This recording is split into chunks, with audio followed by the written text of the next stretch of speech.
Hello, beloved. Welcome to my channel. I am Anne-Marie Graham, and today I will be reading chapter 10 from my book. If today is your first day here, welcome. Go back and listen to the previous chapters. The book will flow together in perfect unison when you do. I even pray today that God will allow these different chapters to go into the hands of the right person. And as they listen to the book, it will bring them encouragement and upliftment. So let us begin. Dreamer, purpose lost, purpose found. One girl's quest to restore humanity. Written by Anne-Marie Graham. Published June 2022. Chapter 10. Dreamer conquers her giants. Dreamer came across a large cornfield that led to the new world. Into it she went, but 2 steps had not gone by when she heard a voice from the shadows that said, "Dreamer the Great, you are entering the skirmish grounds. Prepare for battle." "Who said that? Show yourself," demanded Dreamer in a startled voice. "I am the word," echoed a deep voice. Dreamer instinctively took a cautionary step backward. "The purpose giver sent me to help you," the voice continued. "You cannot see me because I am invisible. But make no mistake, I am sharper than any double-edged sword, crafted by the most skilled blacksmith. Giving sage advice for righting one's errors is another skill in my quiver. Most importantly, I am truth." "Wow," the girl replied in awe. "Sounds like you are divine." "I do not feel worthy of being in your presence. I am not great yet, and therefore I have not earned the right to be called Dreamer the Great. I still have not fulfilled my purpose." "Be silent and listen," the word interrupted sternly. "I have the power to call those things which are not so into existence," continued the voice. "As such, I say, you are already great. You have come an extremely long way. Most people do not make it this far.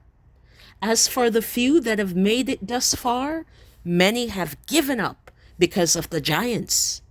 The giants are the final endurance to you living out your purpose and finding your treasure. But you do not need to fear." "But I do. But I do not have any fighting skills or weapons, like a sword or a bow, to fight this battle," pleaded Dreamer.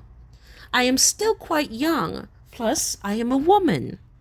"Do not worry about such matters at this time, for I will help you. But you must be willing to trust the purpose giver with all your heart and be open to learning spiritual laws," replied the word. I will. I promise I will," Dreamer exclaimed with much enthusiasm. She thanked the word profusely, and then poof! As suddenly as the voice appeared, just as quickly it was gone. The voice had vanished into thin air, and she heard him no more. A frightening chill fell across Dreamer at the thought the word was gone for good. Unbeknownst to her, he was always there and will always continue to be there. Still, despite the fear, she stiffened her back to continue on, for she had promised to give her trust completely. For Dreamer, her word was her bond. The girl had not traveled far when she noticed the water rising in the cornfield. She thought it was bizarre since it was not raining.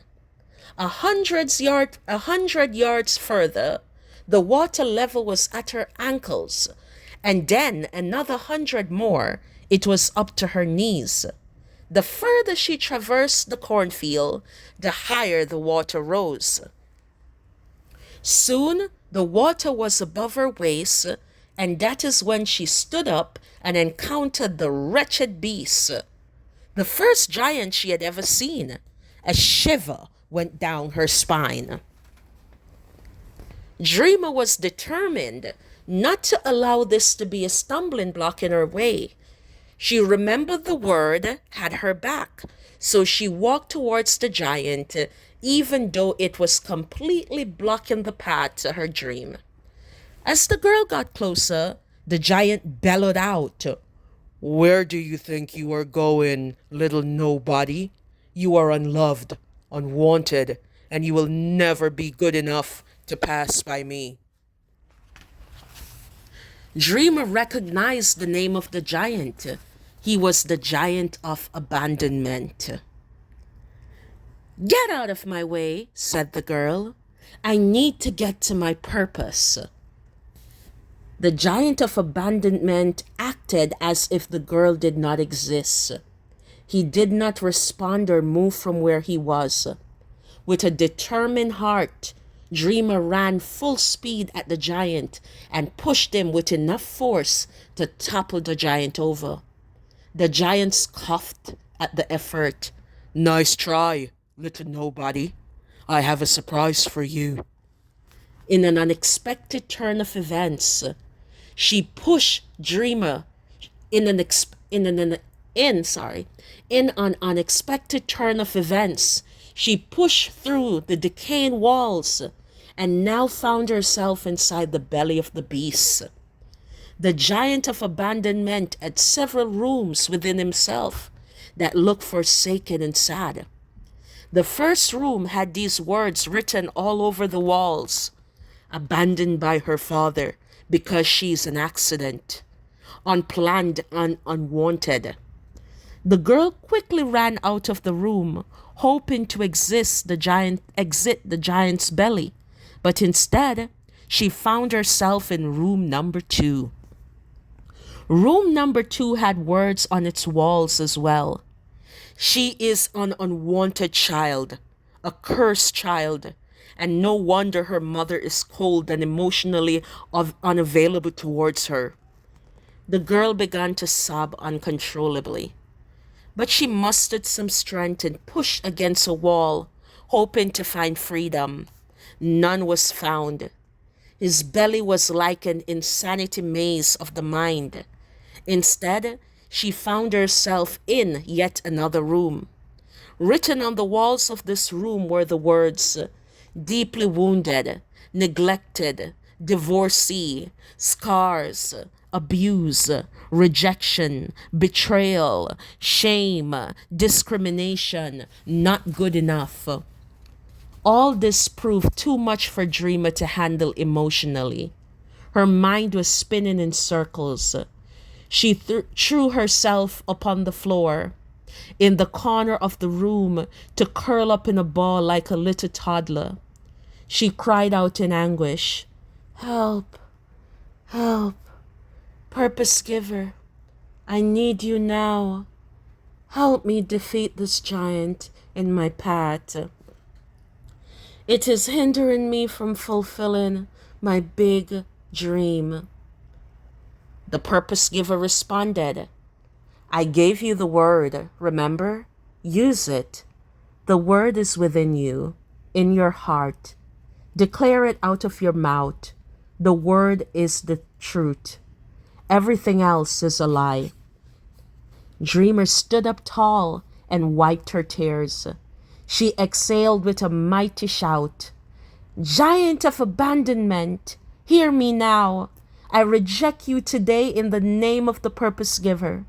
I stand against you and declare today that I no longer identify with you. You no longer have control over me. The word declares, the purpose giver loves me. He has accepted me into the beloved, and I am his daughter."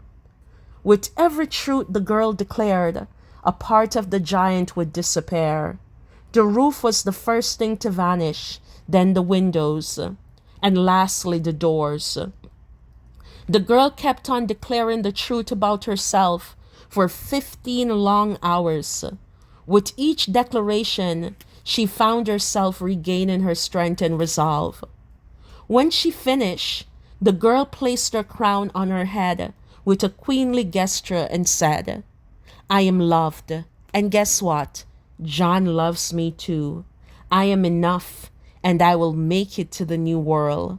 I am worthy, and I will help people to see their worth. This is the story that the purpose giver has written about me.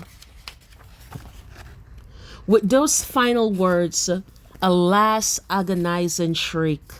No, no, left the belly of the giant of abandonment's mouth, and his foundation completely disappeared. Dreamer immediately felt lighter in body, soul, and spirit. She felt even greater love for the purpose giver and herself. After the giant of abandonment was defeated, for the first time in her life, the girl fully believed in herself and fully trusted the purpose giver. Never again would she doubt that she was Dreamer the Great. She finally understood the meaning of acceptance and belonging. With the battle over, the girl found herself back in the cornfield. The water was now at her neck. Realizing that she could not swim, the girl started to panic.